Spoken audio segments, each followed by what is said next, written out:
Donc, il faut arrêter une bonne fois pour toutes le mythe de la dangerosité de l'hydroxychloroquine, c'est un fantasme. Ça a mené le plus grand scandale scientifique de tous les temps, qu'on n'a pas fini d'assumer, et qui a montré de cette manière absolument objective que les communications scientifiques étaient soumises à des influences et à des choix d'une très grande médiocrité, comme le reste. Et récemment encore, je peux vous dire, il y a deux éléments sur lesquels je sais qu'il y a eu des éléments de censure dans le Lancet, qui montraient de manière statistique que, d'une certaine manière, le tabac protégeait contre le Covid. Peut-être que c'est, bien sûr, on ne peut pas imaginer que le bénéfice du tabac soit supérieur au risque qu'il a, mais de censurer une donnée scientifique d'observation, ça n'est pas le rôle d'un journal scientifique. Chacun reste à sa place, les scientifiques font de la science, les politiques font de la politique, et ils le font à partir de données scientifiques. S'ils n'ont plus de données scientifiques fiables, alors tout ça c'est juste du contrôle, c'est juste du pouvoir d'imposer des manières de vivre qui ne sont plus basées sur de la connaissance, mais qui sont basées sur des convictions.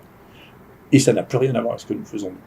Donc je pense que c'est extrêmement clair que le degré de manipulation des journaux scientifiques de plus haut niveau, et plus ils étaient de haut niveau, plus ils étaient la cible de la manipulation, bien entendu. Si vous publiez dans un journal marginal, les gens se fichent de ce dans quoi vous publiez. Mais quand vous publiez dans les meilleurs journaux du monde, la pression qui est exercée sur eux est absolument considérable. Et c'est une faiblesse. Je vous conseille d'ailleurs de lire, parce que de voir, parce que c'est un très bon film, Vice, qui raconte la vie de Dick Cheney, qui explique ce que moi je sais sur le bioterrorisme, vraiment, ce que j'ai écrit dans mon livre, et la manière dont on manipule les gens et les choses. C'est instructif, parce que c'est la même histoire. Ce qui est très intéressant, très intéressant, c'est que depuis début juin, nous avons eu 1000 cas diagnostiqués. Sur ces 1000 cas diagnostiqués, une seule personne est morte, et c'est quelqu'un qui était en fin de vie, pour lequel le Covid a un rôle qui était marginal ou négligeable. C'est-à-dire que là, on est encore en dessous des 0,45 pour 1000,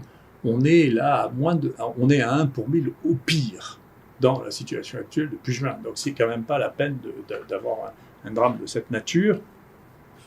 Et donc d'ailleurs, j'avise mes amis méthodologistes pour pouvoir démontrer que quelque chose est égal ou supérieur au traitement que nous avons mis, pour lequel nous avons une mortalité actuellement de 0,45%, donc 4,5 pour 1000. Il faudrait faire une étude randomisée avec 67 000 personnes 43 000 personnes 2 fois, pour pouvoir démontrer qu'il y a une différence de 1 pour 1000. D'accord ? Donc c'est impossible à réaliser. Donc le traitement de référence, jusqu'à preuve du contraire, c'est ça. Et on ne pourra pas démontrer qu'un traitement est supérieur à celui-là. C'est pas possible. Techniquement, c'est pas possible. Donc l'efficacité thérapeutique de ce traitement est intéressante. Nous venons de finir un travail qui n'est pas encore publié, que l'on a réalisé avec les hôpitaux de jour dans les EHPAD de Marseille, pour lesquels on a commencé à tester les gens massivement durant la plus grande partie du mois d'avril. Et donc 226 résidents d'EHPAD étaient dépistés positifs, dont une partie a été traitée, à peu près la moitié. Et alors, d'une manière intéressante, la mortalité chez les gens qui ont été traités est de 14,4%. Celle chez les gens qui n'ont pas été traités est de 27,8%.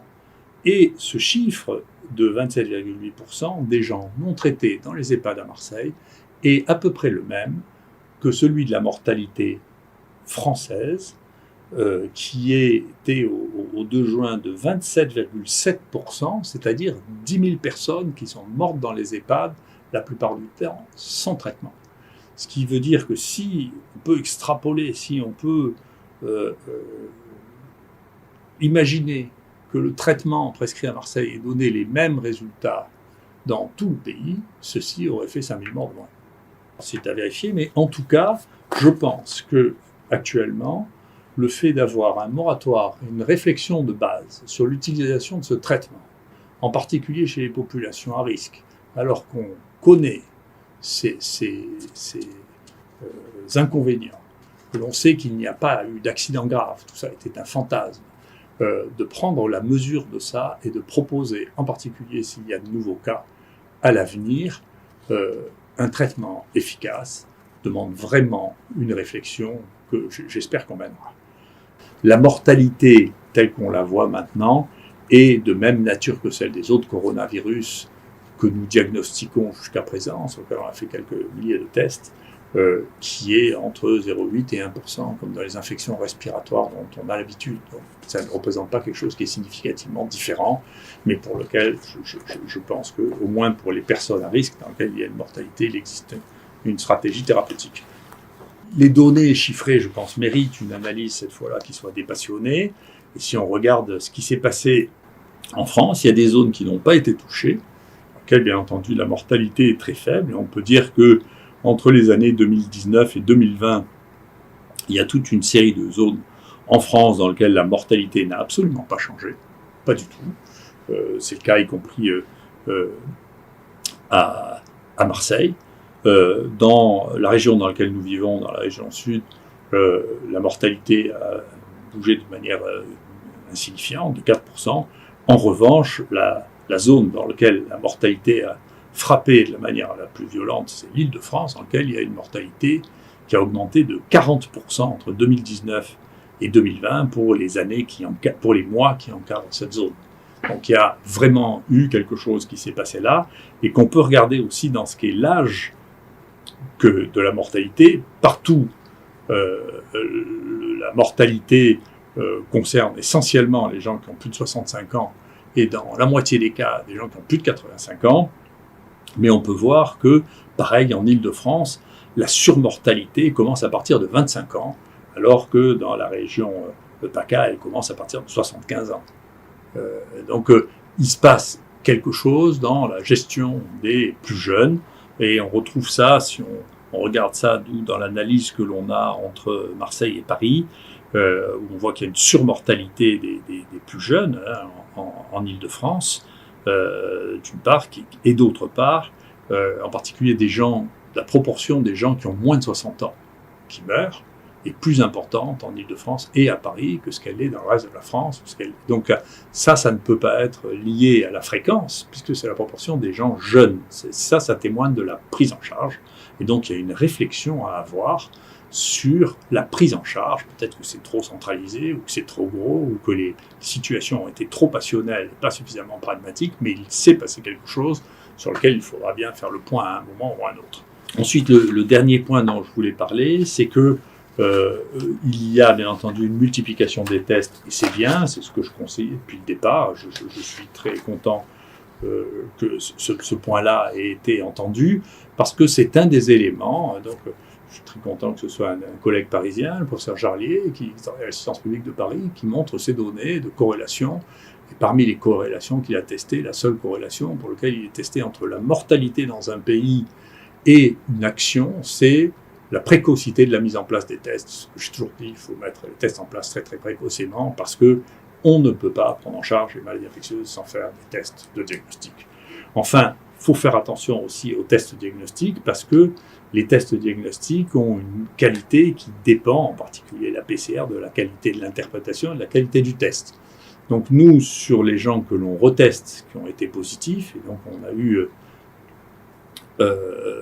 838 personnes depuis le 1er juillet qui sont arrivées avec des tests positifs à l'extérieur, eh bien, on a trouvé que 21% d'entre eux étaient en fait négatifs.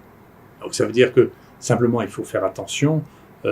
On a mesuré, nous, la significativité de la PCR en la comparant à la culture et en quantifiant ce que cela signifiait. Et donc, quand on est au-delà d'une certaine courbe, on appelle les CT, qui pour nous sont à 35, eh bien, il ne faut pas interpréter ça comme des résultats positifs, parce que ça n'en est pas. D'accord ? Donc, il faut faire attention, ça représente une molécule, ou moins d'une molécule par test. Donc, ça n'est plus significatif, ça n'a pas de signification. D'accord ? Donc, il faut faire attention, parce que on peut avoir des résultats qui sont positifs de manière extrêmement distante, mais ça, c'est comme la mémoire de l'eau. On ne sait plus ce que ça teste. Hein. Mais en tout cas, c'est pas du virus. Alors, donc, il faut faire attention à ces interprétations. Et il faut faire attention à vérifier les résultats positifs avant de prendre des mesures drastiques. Donc, Et encore une fois, pour nous, dans l'ensemble, sans trier entre les différents laboratoires, il y en a 1 sur 5 qui est un faux positif quand même. Donc il faut faire attention à pondérer l'ensemble de ces données. Voilà l'ensemble des points que l'on a actuellement sur la maladie. Donc, son évolution est impossible, elle prend un aspect endémique, c'est-à-dire qu'il y en a un peu tout le temps. Il est possible que la reprise des activités normales et donc la disparition d'une partie des foyers qui sont le fait que les jeunes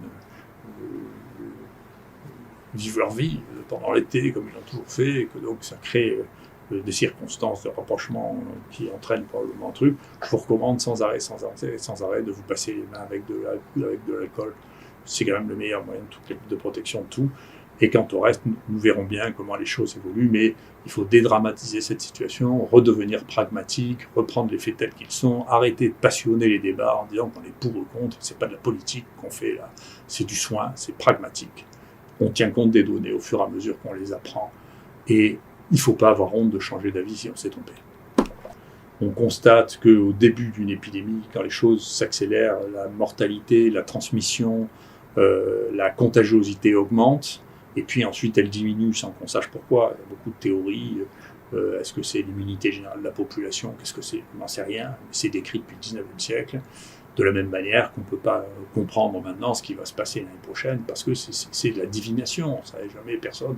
Aucune des prévisions qui a été réalisée et qui a excité les gens n'a permis de prévoir ce qui est en train de se passer maintenant. Il faut voir, il faut être armé et prêt à répondre à ça. C'est bien, je pense que le pays est mieux préparé au moins en termes de tests. Il faut que accepte là de donner un grand coup de lessive sur les idées acquises et revenir à la réalité pratique. Il faut apprendre à se méfier de l'emportement idéologique, y compris médicamenteux, pour revenir à des choses très pragmatiques. Voilà, parce que quand même, ceci restera dans l'histoire de la médecine, et je pèse mes mots, on parlera encore dans un siècle de l'histoire qui a fait penser dans le monde que l'hydroxychloroquine pouvait tuer entre 10 et 30% des gens quand elle était prescrite. Personne ne pourra croire qu'il s'est passé une crise de cette nature-là, tellement elle est folle. Donc, qu'est-ce qui a rendu tellement les gens fous à ce moment-là, qu'ils ont été pris à croire qu'une molécule qui avait 70 ans, qui a été prescrite à 1 ou 2 milliards de personnes, brutalement était devenue un produit incroyablement toxique. C'est quelque chose qui témoigne d'un profond problème, aussi bien de la manipulation des esprits, de l'ignorance, de l'incompétence, qui restera et qui laissera une trace dans tout le siècle à venir.